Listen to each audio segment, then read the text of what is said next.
بخصوص الأخبار المتداولة بإصابة الممثل الشهير إدوارد بورم في الكلى وجلطات في القلب.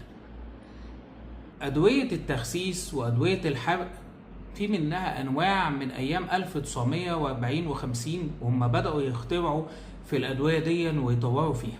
في أنواع كتيرة منها كمان اترخصت ونزلت السوق فعلا ورجعت اتسحبت تاني بعد ما اكتشفوا فيها مشاكل كبيرة. للأسف بعض العيادات وبعض عيادات التخسيس وعيادات التغذية للأسف بتجيب المواد دي وتبدأ تديها للناس. يعني أشهر مادة طبعا بتسبب سرطان السوليد أورجان زي الكلى والكبد هي مادة كان زمان اسمها GW1516. المادة دي شهيرة جدا على مستوى الدول الغربية، لكنها ممكن تكون جديدة بالنسبة لنا في مصر، وكان نادرا زمان لما نسمع ان هي موجودة.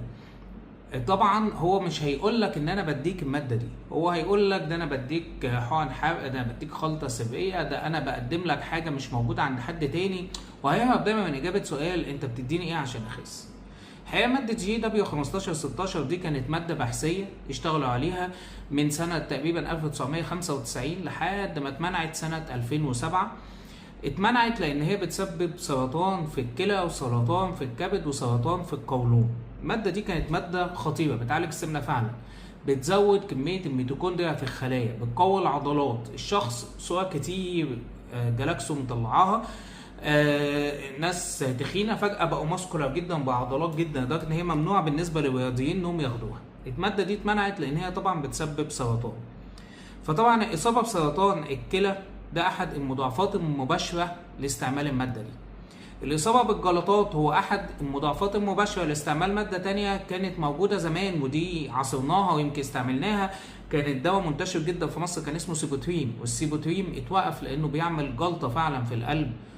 فللأسف إدوارد غالبا واخد كومباينيشن من المادتين دول، السيبوتريم مع الGW، فالنتيجة كانت سرطان وكانت جلطة. ربنا يشفيه.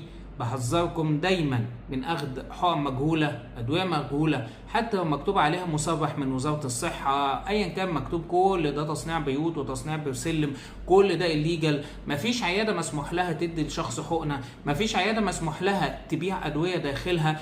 دي ادويه التخسيس المعتمده موجوده في الصيدليات الكبيره زي العزبي وعلي واشهر الصيدليات، وبتبقى معتمده فعلا وبتبقى متوخصه وتكون متوخصه بشكل حقيقي، والمواد اللي فيها بتكون امنه.